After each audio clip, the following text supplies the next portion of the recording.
Alhamdulillahirabbil alamin. Wassalatu wassalamu ala asyrafil anbiya'i wal mursalin nabiyina Muhammadin wa ala alihi wa sahbihi ajma'in. Amma ba'd. Teman-teman yang kami hormati, siapapun yang mendengar suara ini, semoga Allah Subhanahu wa taala memberikan taufik kepada kita semua. Adapun tajuk kuliah malam ini yang akan kita angkat yaitu berkaitan dengan salah satu bahagian daripada syariat agama Islam yang maklum diketahui, yakni berkaitan dengan masalah hukum jilbab. Masalah hukum jilbab. Ketika jilbab muslimah dianggap sebagai masalah. Dan ini sebenarnya teman-teman, permasalahan ini muncul dari orang-orang yang suka mempermasalahkan hal-hal yang sebetulnya tidak masalah. Hal-hal yang tidak masalah justru dipandang sebagai sebuah masalah. Namun hal yang benar-benar itu nyata sebagai masalah untuk diselesaikan dengan baik, namun mereka menganggap itu hal yang biasa saja. Dan penyakit ini teman-teman adalah penyakit yang bukan hanya hari ini munculnya, tetapi sudah berlangsung dari masa ke masa, ya. Namun latar dan waktu saja yang berbeda. Adapun permasalahannya intinya adalah sama. Dan tema ini teman-teman kami angkat berkaitan dengan hal yang sekarang sedang viral, terutama di negeri kita Nusantara, dengan persiapan adanya perayaan 17 Agustus lah, ya, negara kita, dengan anggota paskibraka yang perempuan, yang muslimah, perempuan yang mereka asalnya adalah menggunakan hijab, menggunakan jilbab, ternyata diberikan semacam aturan. Allah alam apakah tekanan atau tidak, kami tidak mengetahui secara detail. Ini yang sampai informasi kepada kami bahwasanya itu dilarang, ya. Hal itu dilarang, sehingga memancing berbagai respon dari masyarakat muslim di tanah air. Dan hal ini tentunya kita berbicara bukan karena dasar kebencian, tidak, akan tetapi karena kecemburuan di atas kebenaran. Teman-teman yang terhormat, perlu diketahui bahwasanya Islam adalah satu-satunya agama yang mengangkat nilai kemuliaan para wanita. Tidak ada satupun agama di muka bumi ini yang bisa menghargai, menghormati nilai seorang wanita melebihi Islam. Kalau kita baca sejarah, bagaimana orang-orang dahulu di masa jahiliyah atau sebelum masa Nabi SAW diutus, itu posisi wanita di mana-mana, baik itu dari bagi kabilah, bangsa, agama manapun, posisi mereka tetap dikucilkan. Melihat kita kepada orang-orang Romawi, orang-orang Romawi, bangsa Yunani dahulu, ya, mereka memposisikan wanita itu dengan bagaikan binatang. Bahkan ahli filosof yang berasal dari Yunani itu, mereka khilaf, Pak, tentang sosok wanita ini. Apakah wanita ini binatang atau tidak? Coba, saking rendahnya wanita di mata mereka. Menengok lagi kepada bangsa Arab Jahiliyah secara khusus, di mana mereka mendiskreditkan wanita dengan posisi yang sangat hina dan rendah. Wanita hanya sebagai pelampiasan hawa nafsu. Di saat yang sama, wanita tidak dianggap di dalam kehidupan sosial. Bahkan keberadaan wanita dianggap sebagai sebagai penyusak kehidupan bermasyarakat, terutama keluarga. Oleh karenanya ada budaya yang lahir, yang muncul, dipelihara oleh orang-orang jahiliyah sebelum Nabi SAW diutus, yaitu pembunuhan terhadap anak wanita, sebagaimana yang Allah sebutkan di dalam Al-Quran. Wa idza busyira ahaduhum bil untha, apabila salah seorang di antara mereka dikabarkan dengan kehadiran anak perempuan. Ini kalau umpama istrinya hamil, kemudian itu ditunggu tuh, mudah-mudahan yang laki-laki. Kalau perempuan, apa kata Allah? Dhalla wajhuhu muswaddan, wajahnya akan hitam kelam. Kalau yang lahir adalah anak wanita. Kenapa teman-teman? Yatawara minal qaumi min su' ayumsikuhu ala hunin am yatisuhu fitrah. Karena mereka menganggap kebiasaan mereka itu anak wanita ini pilihannya dua.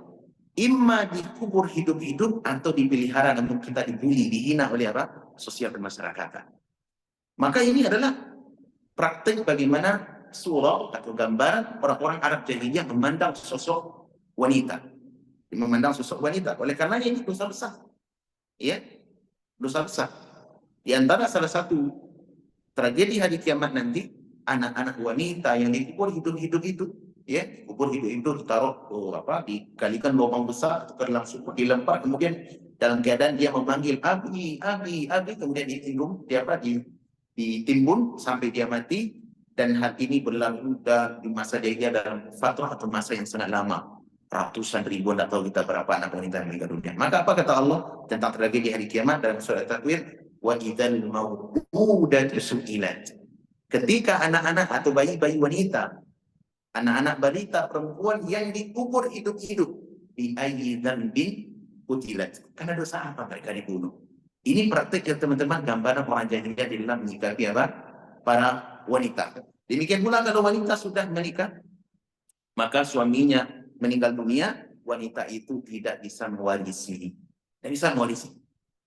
Dan berbagai bentuk turunan-turunan kejelekan dan kezaliman suatu tradisi masyarakat di dalam memandang posisi wanita. Ketika Nabi SAW datang membawa syariat yang mulia dari langit, maka semua itu dihapuskan. Tidak ada lagi yang namanya membunuh anak wanita. Perempuan kalau menikah dia mendapatkan hak apa? Hak waris. Dan dia menikah tidak boleh dipaksa. Anak-anak wanita tidak boleh dipaksa menikah. Dan mereka diberikan dengan cara apa? Diberikan mereka pakaian yang mulia. Di mana orang-orang Arab dahulu mereka tidak mengenal dengan pakaian yang sopan terhadap wanita. Pakaian taklidiyah, pakaian adat. Nah, datang Islam diberikanlah syariat berupa apa? Syariat jilbab dan yang semisalnya. Nah, sekarang teman-teman, kita pengen berbicara sedikit tentang apa? Tentang jilbab. Jilbab, teman-teman, ini sudah sebenarnya maklum di darurah, sesuatu yang sudah wajib, sudah diketahui oleh semua orang. Di mana muslimah cirinya adalah apa? Berjilbab. Kenapa? Dengan cara itu Allah dan Rasulnya memuliakan para wanita. Dengan cara itu Allah dan Rasulnya memuliakan para wanita, di mana mereka dihargai, harga diri mereka, kemudian keamanan hidup mereka dijamin oleh Allah dan Rasulnya. Tak boleh menyakiti, dan insya Allah akan datang bahasan setelah ini. Nah, jilbab ini adalah sesuatu yang diketahui kewajibannya bagi seluruh wanita muslimah yang sudah akil, balik dan berakal. Anak-anak itu lain cerita. Anak-anak mungkin kita fasenya adalah fase pengajaran, fase pembiasaan. Adapun tidak berjilbab tidak masalah. Anak-anak yang di bawah usia balik. Tapi kalau sudah usia balik, sudah menstruasi, maka ini wajib berjilbab. Sepakat para ulama.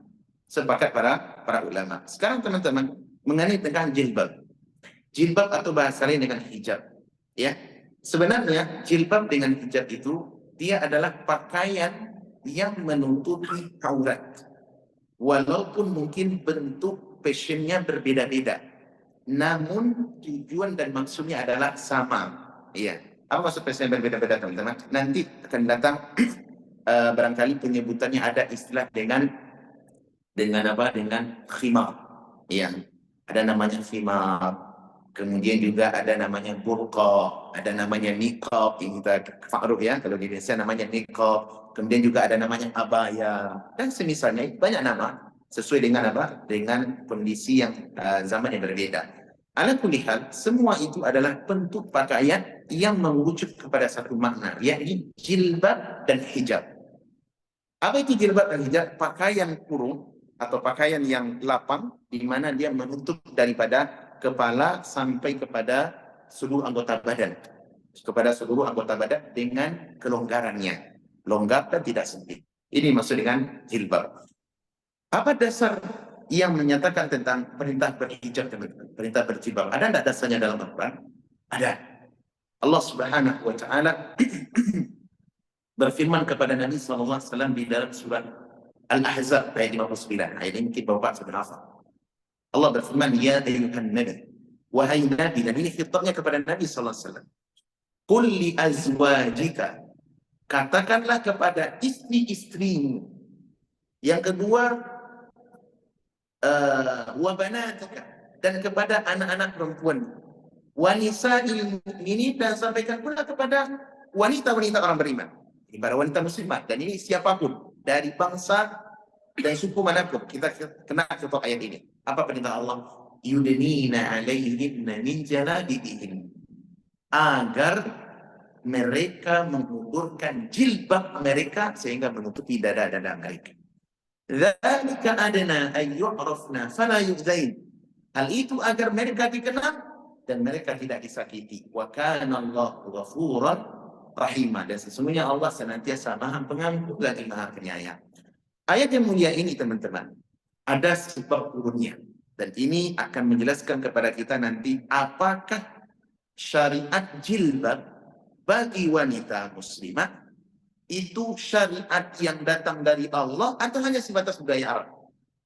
Karena sebagian tokoh teman-teman, mereka justru mau mengangkat tentang sebuah opini jilbab itu budaya Arab. Dan ini tokoh banyak dalam hal ini.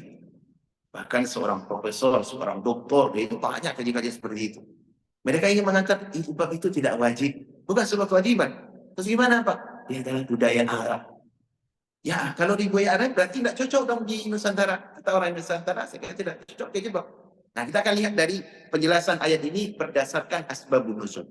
Ayat yang mulia ini teman-teman, ayat 59 disebutkan oleh Imam Bukhari di dalam Sahih beliau.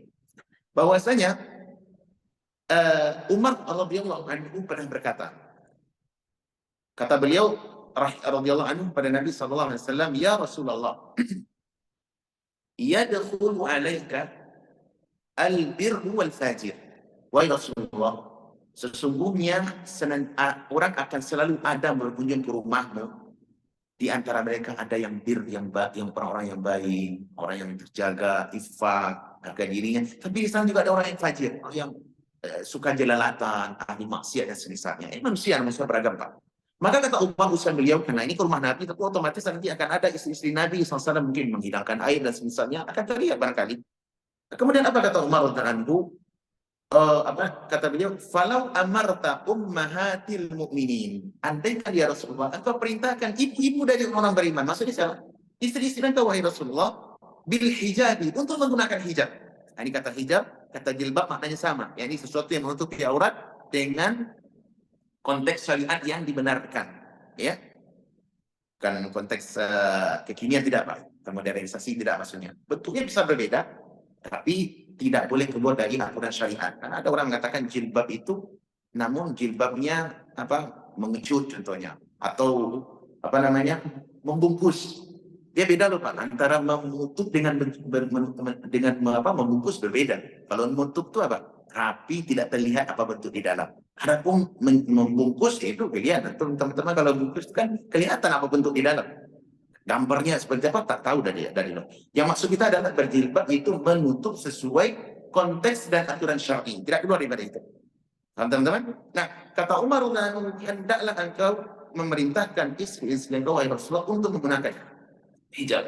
Maka kata perawi, fa anzalallahu ayatul hijab, atau ayat hijab. Maka Allah segera menurunkan ayat hijab. Apa itu? Ya ayuhan nabi kulli azwajika dan seterusnya. Ayat ini teman-teman dengan penjelasan asbabun nuzul, dan disebut oleh Imam Bukhari rahimahullah dalam Sahih beliau, memberikan indikasi kepada kita bahwasanya syariat hijab, syariat jilbab baru turun itu setelah Nabi SAW diutus. Artinya apa? Artinya sebelum ayat ini turun, orang Arab tidak kenal dengan namanya jilbab sebagaimana yang diajarkan oleh syariat Nabi kita sallallahu alaihi wasallam. Faham teman-teman? Oleh karenanya menjelaskan tentang asbabun nuzul ini sangat penting dan urgen sekali untuk menjelaskan, untuk meluruskan kekeliruan orang yang mengatakan jilbab budaya Arab, atau untuk membantah para orang yang membangkang, yang ngeyel dengan pendapat jilbab itu hanya budaya orang-orang Arab, bangsa kadrun, nah kan gitu katanya ya, bangsa kadrun, orang-orang yang di padang pasir hidupnya cocok jilbab. Ada pun kita Nusantara nggak cocok. Inilah dasar bahwasanya jilbab itu adalah syariat yang benar-benar datang daripada Allah Rabbul Alamin, bukan budayanya orang Arab teman-teman. Iya. Makanya ini adalah ayat yang salah satu ayat yang Masya Allah, ayat yang turun dengan atas dasar usulan Umar. Di antara dan ini menunjukkan cerdasnya Umar, teman-teman. Nabi SAW pernah memuji Umar. Laukana an-nabiyyu ba'di lakana Umar. Kama qala SAW. Andaikan ada Nabi setelahku, maka Umar orangnya. Kenapa? Begitu brilian dan cerdas. Di mana pendapat-pendapat Umar itu sangat banyak diusulkannya, setelah itu turun ayat. Untuk apa? Untuk membenarkan pendapat Umar. Dan ini ada buku, saya punya buku namanya Muwafaqatu Umar bin Khattab. Ini buku sangat bagus sekali. Ya, ini menjelaskan tentang apa? Qatfu as-simar min muwafaqati Umar. Mengambil faedah-faedah daripada muwafaqat Umar. Ini apa? Umar itu pendapatnya banyak dibenarkan oleh wahyu. Sehingga Umar pernah mengatakan wafaqtu rabbi thalathan. Rabbku telah, atau pendapatku telah disetujui oleh apa? Atau pendapatku telah menyetujui Rabbku dalam 3 keadaan. Di antaranya apa? Masalah hijab. Masalah hijab. Atau juga masalah salat kita habis tawaf itu kan salat 2 rakaat di belakang makam Ibrahim, coba. Itu ayat itu turun tentang apa? Setelah pendapat Umar. Wahai Rasulullah, bagaimana kalau kita ambil makam Ibrahim itu tempat pijakan Nabi, ya. Nabi Ibrahim, bukan kuburan Nabi Ibrahim, tidak. Tempat pijakan Nabi Ibrahim. Kemudian selesai tawaf kita salat sunat 2 rakaat di sana. Turunlah ayat wattakhidhu min maqami Ibrahim musalla. Ambillah makam Ibrahim sebagai tempat salat. Ya. Nah, Umar ini salah satu ayat yang turun dengan pendapat beliau, sehingga Allah menurunkan ayat untuk menokong pendapat Umar. Kenapa, teman-teman? Karena di zaman itu belum ada turun syariat hijab. Nah, para ulama berbeda pendapat. Kapan turun ayat ini? Ada yang mengatakan ayat ini turun di tahun kelima dari kenabian, sekitar tahun 5 Hijriah. Ada yang mengatakan turun ke 4 Hijriah. Artinya apa? Nabi SAW diutus di usia 40 tahun, 3, 4, 5 tahun beliau menjalankan tugas kenabian di kota Makkah, di fase Makkah, maka belum ada syariat hijab. Biasa wanita-wanita tidak berjilbab. Maka istri Nabi SAW, istri Nabi tidak perlu menggunakan jilbab, menggunakan pakaian adat tradisi di masa itu. Maka ketika ayat ini turun, sampai dikatakan juga dalam riwayat lain, wanita-wanita segera untuk apa? Yang belum berhijab tadi, segera mengambil pakaian yang mereka miliki. Bahkan ada yang merobek gorden, Pak. Gorden pintu itu dirobek, kemudian mereka menutupkan ke wajah mereka, sehingga mereka menutupi aurat dalam keadaan mengagungkan syariat jilbab yang datang dari langit, yang menjadi hak paten syariat Islam sampai hari kiamat. Baik. Dan ini berbeda halnya, teman-teman, dengan orang-orang liberal. Orang-orang liberal, orang-orang munafik, orang-orang yang mungkin tampilannya steady, ya, didukung dengan gelar-gelar akademisi. Mereka berbicara lantang di hadapan media, di hadapan umum, bahwasanya jilbab itu adalah bagian daripada budaya-budaya yang tidak cocok dipakai untuk di masyarakat tertentu. Maka ini adalah bantahan telak untuk mereka. Ya, makanya subhanallah, tentang syubhat atau opini-opini yang dilayangkan oleh kaum liberal ini luar biasa. Banyak rusak masyarakat Muslim karena sebab apa? Pendapat mereka. Kenapa tidak? Mereka berdiri di belakang layar. Mereka berdiri di belakang gelap. Tampil di hadapan layar, berdiri di hadapan gelap. Gelar yang diadopsi doktor lah, bidang PhD dari mana? Dari Amerika, dari Kanada. Dan itu memang mereka dibiayai oleh apa? Oleh orang-orang barat, orang-orang kafir. Ya, untuk apa? Untuk sekolah di sana, kemudian diadakan brainwash. Cuci otak mereka dengan dasar agama, dengan bekal bahasa Arab yang mereka punya, pulang-pulang ke tanah air ngapain? Bikin syubhat, kerancuan. Iya.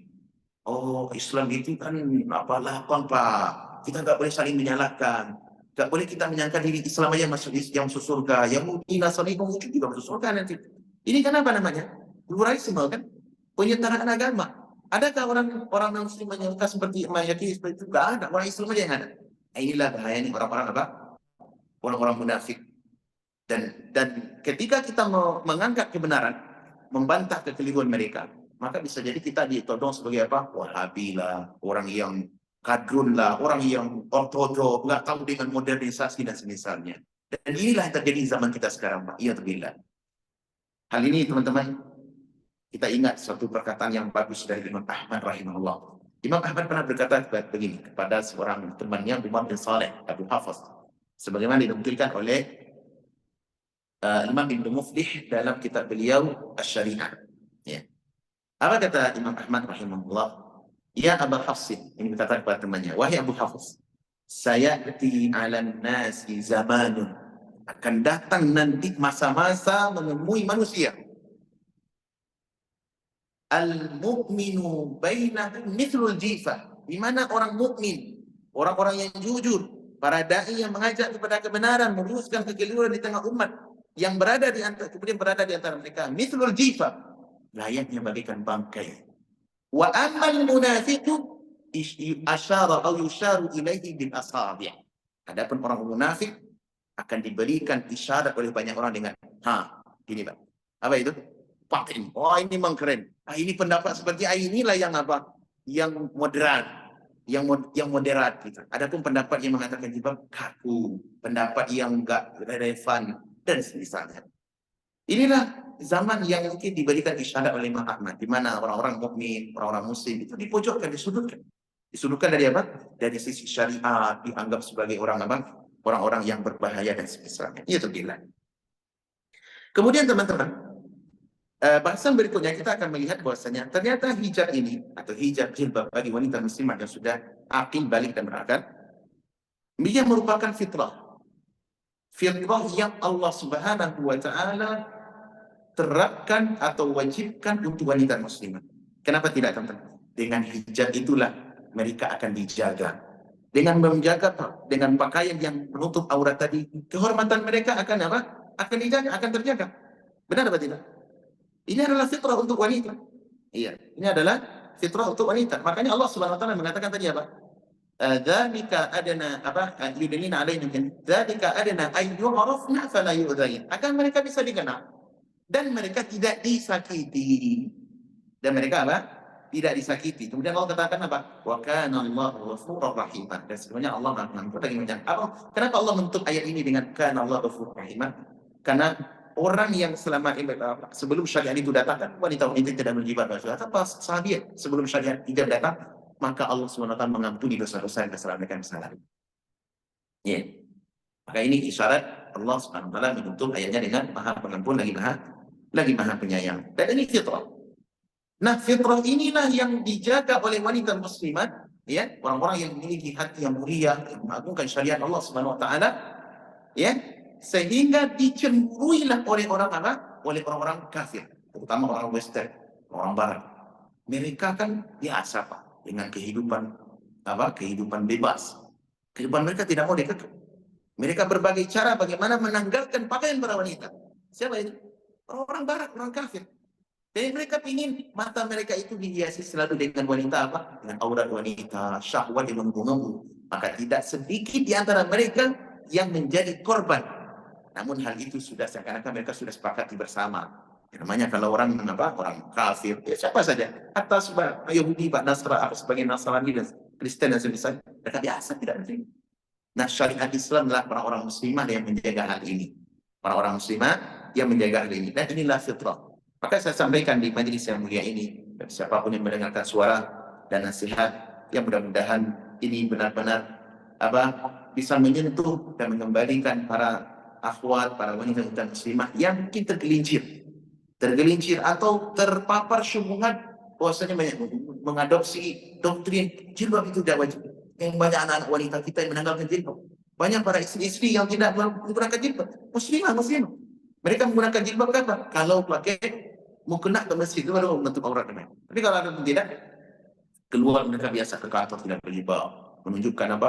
Perhiasan mereka. Nasihat kami adalah hendaklah engkau kita mengembalikan fitrah wanita muslimah, di mana mereka mulia dengan hijabnya, bukan dengan trenisasi yang melanggar syariat agama yang mulia. Tidak, tapi dengan apa? Dengan hijab. Ya. Hatta fitrah ini teman-teman, fitrah menutup aurat, menutup pakaian. Ini adalah fitrah yang Allah takdirkan di alam semesta ini. Bukan hanya untuk para wanita. Kita lihat Pak, seluruh makhluk yang ada di alam semesta ini seakan-akan mendukung tentang fitrah hijab. Mulai dari binatang. Binatang Pak, binatang. Bapak teman-teman bisa pernah lihat kura-kura ada. Itu kura-kura kan punya badan, tapi ada apa? Ada apa? Ada cangkangnya kan? Coba. bayangkan sebentar. Kura-kura itu keluar dari cangkangnya dan berdiri di atas cangkang. Kira-kira apa yang terjadi? Unik apa tidak? Unik apa tidak? Gak unik, gak layak itu Pak. Dia akan menjadi kokoh, dihargai, dan tersembunyi dengan apa? Dengan cangkang yang kokoh. Seakan-akan apa? Itu hijab yang Allah ciptakan untuk makhluk yang melata. Terbayang enggak? Jadi kalau kita lihat kura-kura, kita mendekat gimana? Kepalanya sembunyi. Kepalanya sembunyi. Tapi kalau umpama dia apa? Kalau umpama badannya dilepaskan dari cangkangnya tadi, yang akan terjadi adalah apa? Ketidakwajaran. Badannya akan mudah rusak. Iya, badannya yang lebih akan rusak, mudah luka dan semisal. Demikian pula di alam semesta ini. Umpama tumbuh-tumbuhan juga fitrahnya fitrah hijab, Pak. Benar Pak tidak? Teman-teman kalau lihat apa saja, duren, rambutan, pisang, itu kan ada hijabnya. Hijab yang versi dengan makhluk itu. Mau enggak Pak beli pisang yang sudah ditanggalkan di pasar-pasar, kayak gitu aja, beli 3 kilo, mau enggak? Pak Fitra mau enggak? Kamu ya? Dijual berapa? Jual murah. Kamu ya? Kenapa kamu? Gak ada hijabnya, gimana itu sudah terkontaminasi? Virus lah ini megang, ini lihat, ini nyentuh. Ada kan? Gak ada. Jadi fitrah, sesuatu itu akan mulia dan terjaga dengan adanya fitrah berhijab. Apalagi permen. Ada permen di pasaran yang satu toplesnya masih lengkap dengan kertasnya, terjaga Pak. Yang satu lagi sudah dibuka. Dua permen yang berbeda, bentuknya sama, kualitasnya barangkali sama. Tapi yang satu masih ada plastiknya terjaga rapi, ya. Yang satu enggak. Mau ambil yang mana Pak? Mau ambil yang mana? Hasilnya masih ada, yang masih ada hijabnya, masih ada tutup. Itulah fitrah yang Allah ciptakan dalam semesta ini. Namun sebahagian wanita muslimat justru terjatuh pada hal ini. Oleh karenanya orang-orang yang paling banyak menjadi victim, menjadi korban dalam hal ini adalah orang kafir. Di mana mereka didoktrin, diyakini sebagai apa? Dengan dasar modernisasi, free life, liberty, kebebasan.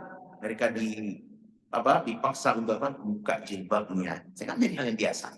Namun ini adalah fitnah teman-teman, fitnah yang terjadi dari masa ke masa, di mana wanita muslimat terus dirongrong dengan berbagai alasan, berbagai opini untuk apa? Agar mereka meninggalkan jilbab mereka.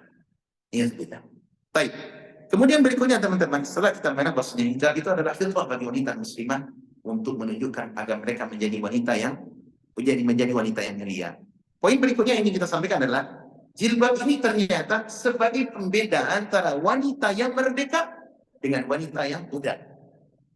Hal ini teman-teman, sebagaimana disebutkan oleh Al-Imam Ibnu Katsir rahimahullah. Ketika beliau menafsirkan ayat tentang hijab tadi, beliau menjelaskan bahwasanya dahulu, terus bukan juga Al-Baghawi dalam Ma'alim At-Tanzil, dahulu Umar radhiyallahu anhu, beliau pernah melihat seorang budak. Di mana budak itu teman-teman, ya, budak itu dia menggunakan coba kita lihat pernyataan daripada Al-Imam Al-Baghawi dalam tafsir beliau. Apa kata beliau begini?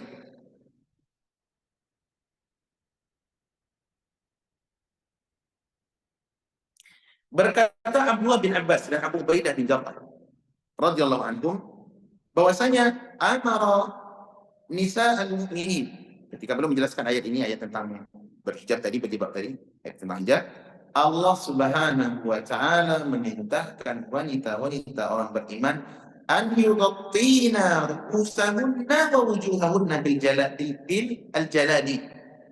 agar mereka menutup kepala dan wajah-wajah mereka dengan jilbab-jilbab, illa ainan wahidatan, kecuali satu mata saja, ya, kecuali satu mata saja. Jadi dahulu Pak, di masa itu mereka berusaha membuat pakaian jilbab yang abaya panjang ke bawah, menutupi seluruh anggota tubuhnya. Kemudian di bagian depan itu dikasih lubang satu. Untuk apa? Untuk bisa agar mata bisa melihat jalan kalau umpama dia butuh hajat keluar, ya. Adapun yang sebelah lagi, yang sebelah lagi tidak. Ini ketika ayat ini turun, berarti apa? Ayat ini difahami oleh sahabat bahwasanya menunjukkan jilbab itu benar-benar menutupi semuanya. Enggak ada yang terjadi kecuali satu mata. Paham teman-teman? Ini pemahaman sahabat. Apa tujuan hal ini? Kata beliau, perhatikan.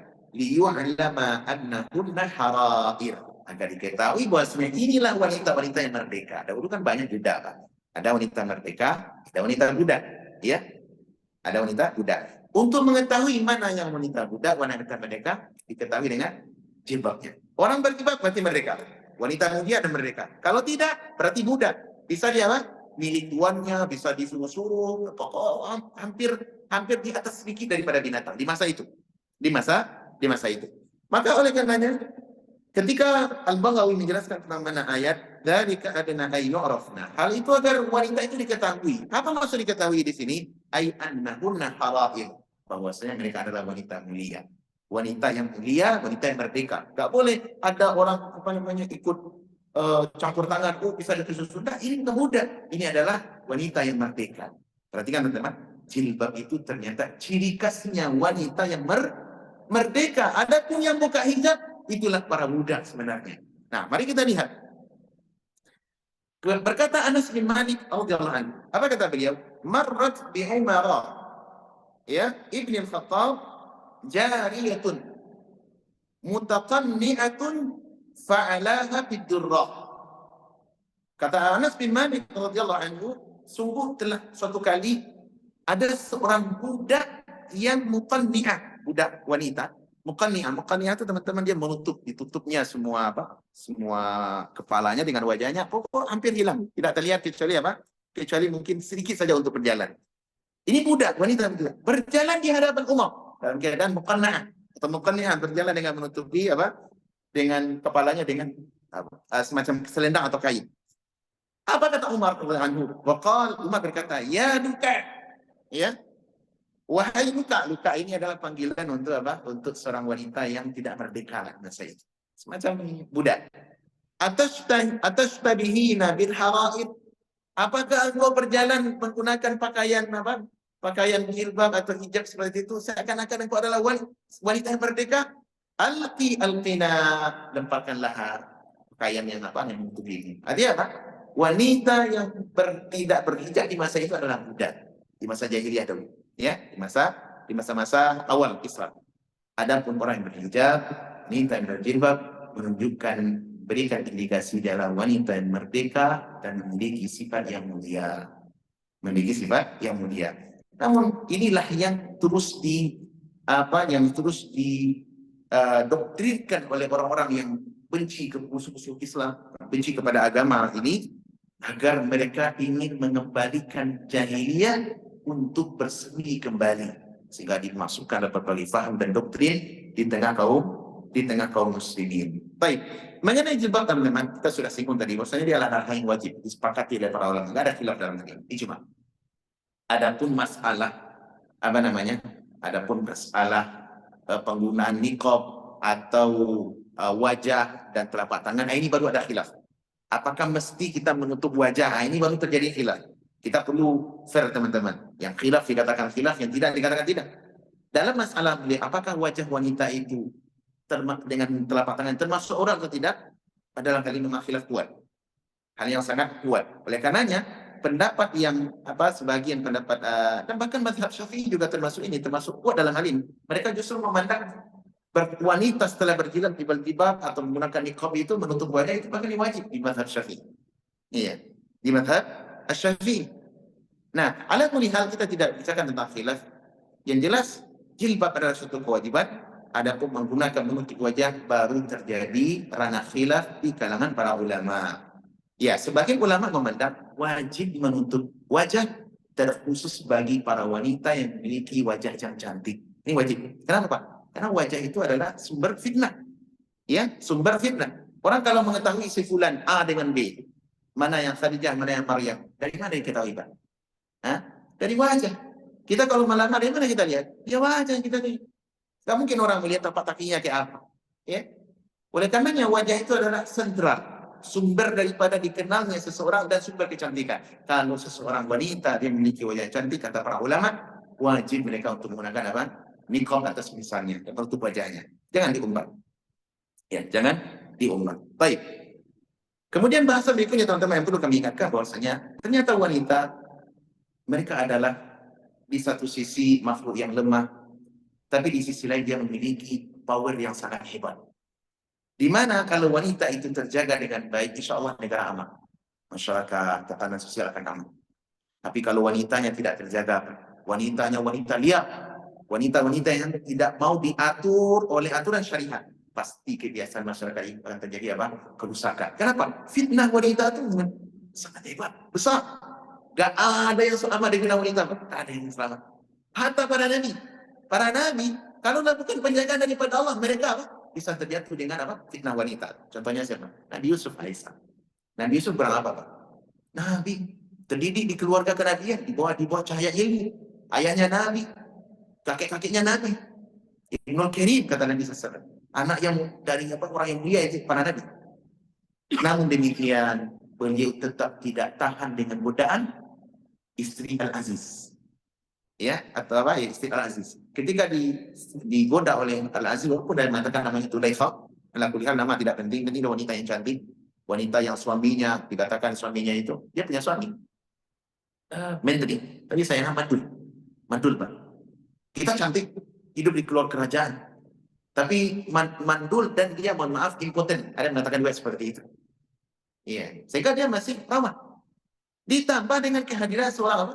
Pembantu yang tampan muda, masya Allah, saking gagahnya Pak. Wanita-wanita kita yang melihat wajahnya Nabi Yusuf alaihissalam, dia memotong tangannya apa?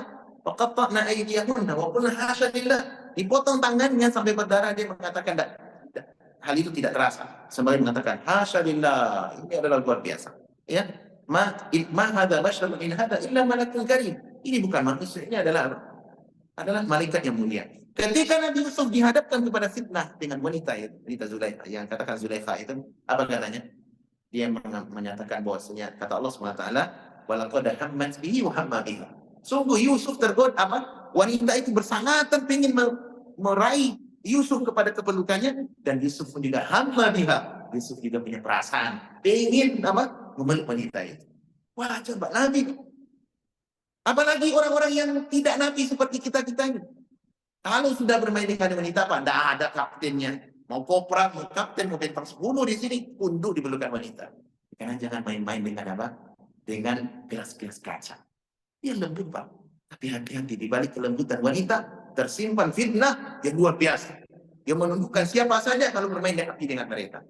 Makanya, agama kita sudah mewanti-wanti dalam hal ini. Kata Allah SWT, وَلَا تَقْرَبُوا الزِّنَا.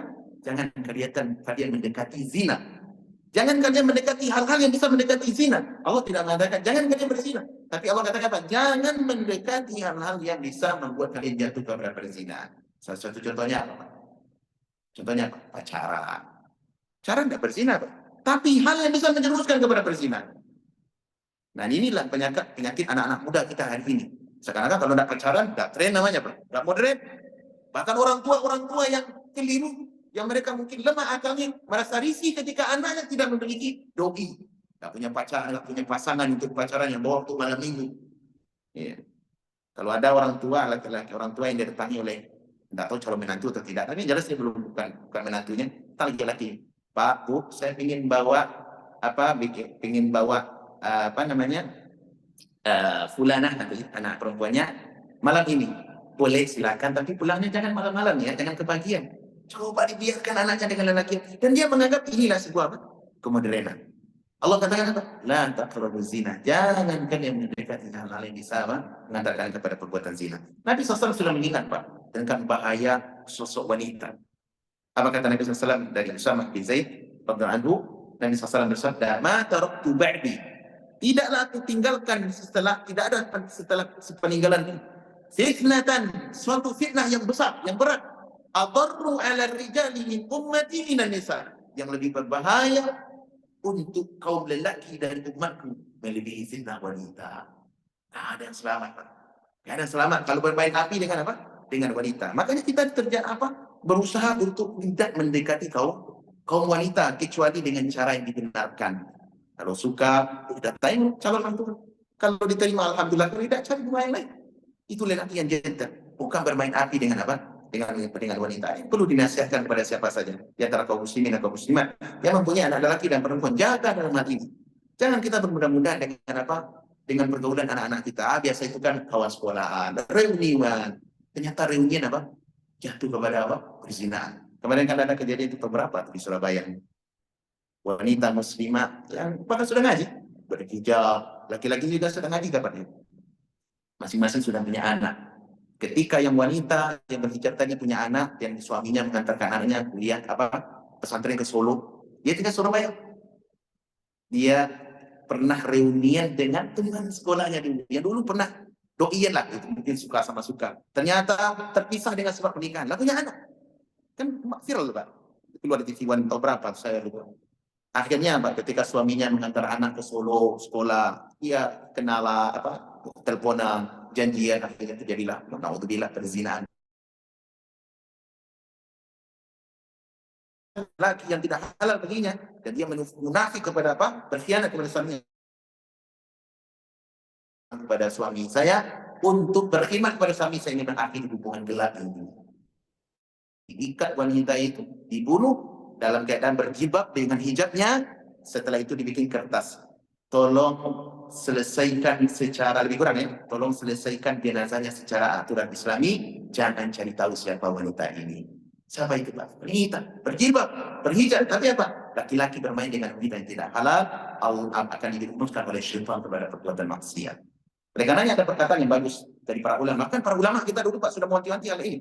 Ada perkataan yang bagus dari seorang ulama salaf yang bernama Yusuf bin Athbat rahimahullah. Apa kata beliau? Lawi tamanni, ya, lawi tamannani rajulun ala baiti malik. Andaikan seseorang memberikan wasiat kepadaku untuk menjaga, memberi amanah kepadaku untuk menjaga, ini ada satu gudang emas, harta, simpanan, tolong jaga ini. Apa kata ulama ini? La dhanantu an tuwaddi ilaihi amanah. Saya yakin insya Allah saya bisa menjaga amanah ini. Dan saya akan ambil ₹1 pun dari $1 atau rial pun dari uang itu. Enggak akan kurang. Menjaga harta. Walau tamannani ala zijiyata an afluwa ma'aha sa'atan wahidah. Tapi kalau aku diberi amanah untuk menjaga seorang wanita, dititipkan wanita, bahkan wanita itu kulit hitam, wanita negro dan semisalnya, matma'anni nafsi ilaiha. Untuk sesaat gak mampu jiwa ini untuk tidak berontak pada wanita ini, gak kuat, ya. Kenapa? Kata beliau menunjukkan lemahnya iman hati seorang lelaki kalau sudah berhadapan dengan dengan wanita. Ini ulama lupa bicara seperti ini, bukan kroco kayak kita ini, preman-preman takut kayak kita ini. Nah, ulama besar. Hatta menantunya Abu Hurairah yang bernama Sa'id bin Musayyab. Ini juga ada perkataan bagus kata beliau. Apa kata Sa'id bin Musayyab rahimahullah taala? Kata beliau, sesungguhnya saya sudah sampai usiaku menginjak hampir 80 tahun. Tapi kalau yang namanya dengan wanita, saya masih belum bisa menjaga meyakin untuk menjaga diri kalau berhubungan dengan dia. Coba ini ulama ini Pak, menantu sahabat Abu Hurairah radhiyallahu anhu. Makanya sangat aneh orang-orang itu sekarang ini ada membenarkan istilah pacaran Islami lah. Teman itu kan masih TTM Pak Ustaz. Ya. Dia kan teman sekolah, tidak apa-apa lah Pak Ustaz. Sekolahnya sekolah dinia, masih temanan gitu. Ada unsur-unsur Islaminya gitu. Benar. Gak ada Islami kalau sudah bermain dengan wanita. Iya, tak ada Islaminya. Apakah antum bayangkan seekor kucing dihadapkan, ditaruh di depannya semangkok goreng ikan. Kira-kira apa yang terjadi, Pak? Hah? Apa, Pak? Gak aman. Oh, gak amanah pasti. Mungkin enggak Bapak tinggalkan sejam kedua sebentar, ini ada semangkok goreng ikan atau goreng ikan kering gitu kan di hadapan kucing. Awalnya malu-malu, Pak. Iya, awalnya malu-malu lihat tuannya. Coba tinggal, gak usah lama-lama, 5-10 menit saja. Apa yang terjadi? Apa yang terjadi? Jangankan ikannya, tempat plate piring-piringnya mungkin dimakan. Kenapa? Ini kucing bisa jadi kucingnya lapar. Lihat yang dia suka. Kalau binatang saja seperti itu, apalagi dengan kita manusia, kaum lelaki yang sehat, yang normal. Ya, kecuali tidak normal itu lain hal lah ya. Kecuali tidak normal itu lain hal. Apalagi belakang ini terjadi fitnah menimpa di berbagai negeri kita, berbagai wilayah di negeri kita, seperti fitnah di pesantren-pesantren. Itu siapa pelakunya, Pak? Orang yang bergelar dalam tanda kutip kiai. Yang mereka punya pesantren, punya ma'had, punya dinia apa namanya, sekolah-sekolah yang berbasis ma'had, yang berbasis dinia. Ini kan sesuatu yang sesuatu yang menakutkan. Padahal pesantren di Nusantara ini sebagai basis untuk mendidik umat, mengeluarkan orang-orang yang baik. Tokoh-tokoh yang hebat itu pesantren di negeri kita. Yang hari ini belakangan menjadi tumpuan seakan-akan sebagai tameng terakhir bagi bangsa, bagi orang-orang, para orang tua untuk memperbaiki generasi. Kalau di sekolah umum, Pak, karena di sekolah umum itu sudah sangat, antum tahu kan? Apa Pak tahu kan? Sekolah umum, pedih sekali. Kuliah, cacian, perzinahan, segala macam terjadi. Nah, basis terakhir kita, tameng terakhir kita, orang tua apa? Pesantren. Ternyata pesantren pun tidak aman. Mau kemana umat lagi yang kita membawa apa? Generasi anak-anak kita mencoba dididik di mana? Siapa pelakunya? Kiai, ustaz. Bahkan kemarin terjadi di Agam, di daerah Bukit Tinggi, Sumatera Barat, itu daerah kami. Ya itu bilang, ustaz. Dan saya dengar dari teman kita, sudah menikah. Bapak kan istrinya masih baru menikah, masih gadis lagi. Ternyata dia mensodomi 40 apa? Ternyata 40, 20, 40 anak lelaki. Coba, ini fitnah apa ini? Inilah yang terjadi apa? Dengan fitnah syahwat. Maka dari itu teman-teman, wajib kita kiranya untuk apa? Mengembalikan umat kepada ideologi yang benar. Bagaimana pemahaman yang sahih tentang beragama dan menjunjung tinggi nilai-nilai syariat ini. Kita harus perjuangkan dan kita harus apa? Bekerja sama memberikan informasi, edukasi kepada masyarakat kita. Karena di sana masih banyak kawan-kawan kita yang belum apa? Yang belum terpanggil, terutama para wali, para ayah, para paman, para kakak-kakak lelaki yang mereka menganggap biasa melihat anak-anak perempuannya, adik-adik perempuannya, ponakan perempuannya sudah balik beragam, biasa kabar persetubuhan. Padahal ini adalah hal yang sangat dilarang, bisa menjadi sebab kerusakan di tengah umat. Wanita, ingat ya, wanita itu adalah makhluk yang lemah, tapi di balik kelemahannya ada power kerusakan yang sangat besar. Kalau wanita terjaga, insya Allah dunia aman. Tapi kalau wanita sudah bisa jadikan eksploitasi, barang dagangan untuk pelampiasan syahwat yang bisa diambil di mana-mana, maka dunia akan runtuh dan tidak lagi memiliki sendi-sendi yang kuat. Kenapa teman-teman? Wanita. Makanya satu-satunya agama yang menjaga kemuliaan wanita adalah agama Islam. Yang ini terus dijadikan sebagai apa? Sebagai eksploitasi oleh orang-orang kafir untuk meruntuhkan sendi-sendi yang mulia ini. Iya, jangan sampai kita jadi lelaki teman-teman, terutama para ayah nih. Saya, bapak, kita semua punya tanggung jawab. Punya anak, punya ponakan perempuan, punya istri. Kita punya tanggung jawab di sini. Jangan sampai kita menjadi suami-suami yang dayus. Para lelaki-lelaki yang dayus, yang Nabi SAW telah ancam orang seperti ini. Apa kata Nabi SAW? Ada 3 orang. Salasatun la yudkhilul jannah. 3 orang yang tidak akan masuk ke dalam surga secara langsung. Siapa mereka? Di antaranya adalah mudminul khamar, orang yang mencandu khamar. Yang kedua adalah ad-dayyuth, atau yang kedua adalah al-aqli walidain, anak yang durhaka kepada orang tua. Yang ketiga kata Nabi sebutkan ad-dayyuth. Siapa dayyuth?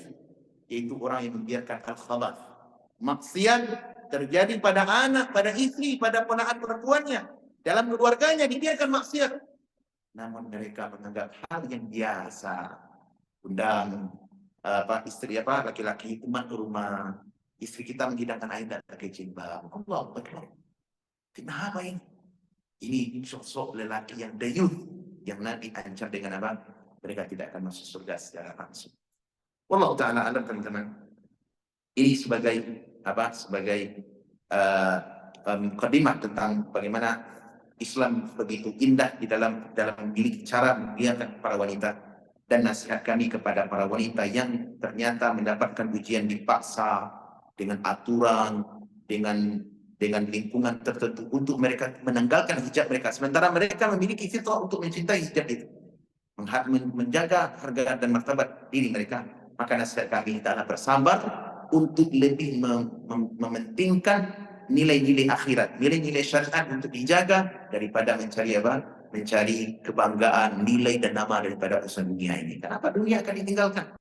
Itu apa kita berbangga-bangga menjadi anggota Paskibraka walaupun nasional kan? Itu kalau daerah kita kan Paskibraka itu kan besar namanya Pak.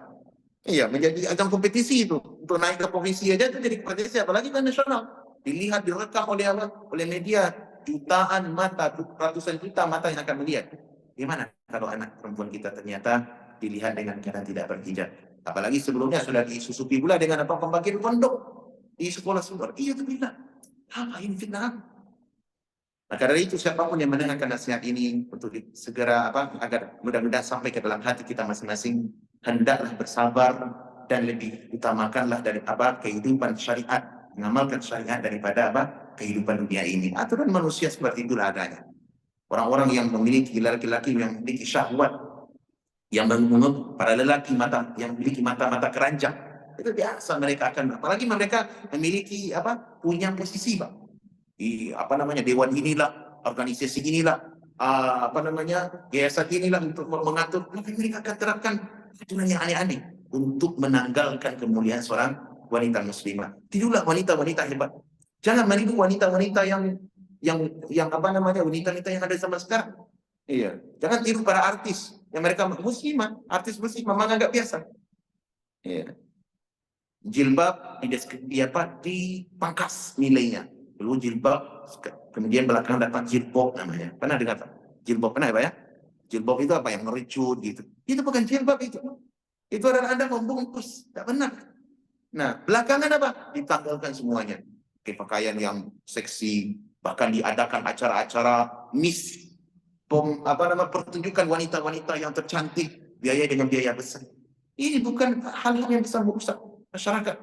Merusak apa? Merusak masyarakat. Inilah orang-orang mulia. Yang terbaik dalam ini adalah para ummahatul mukminin.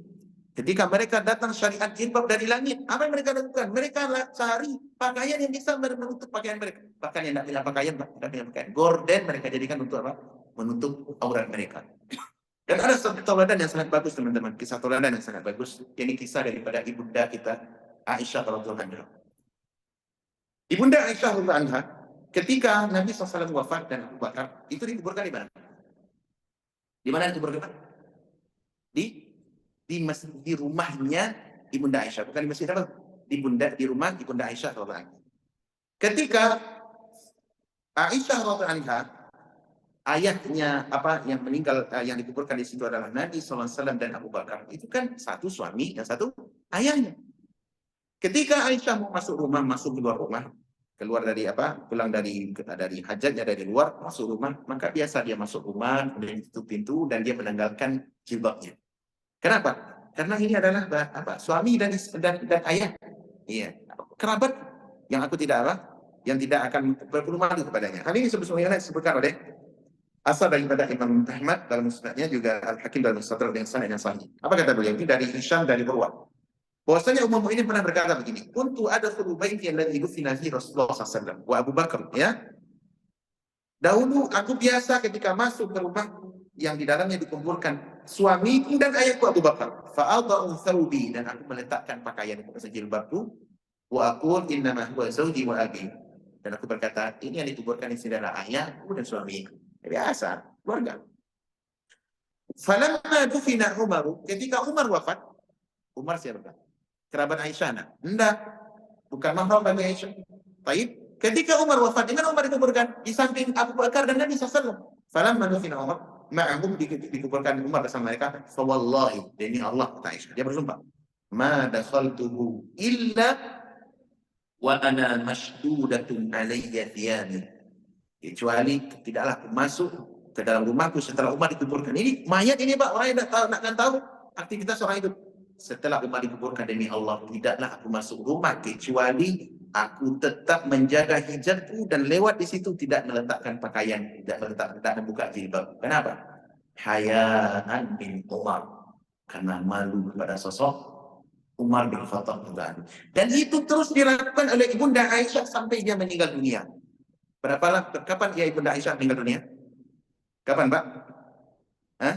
Dan ini menunjukkan sifat pemalu seorang wanita, yang dengannya wanita itu akan diangkat di kemudiannya di dunia dan di akhirat. Sifat pemalu.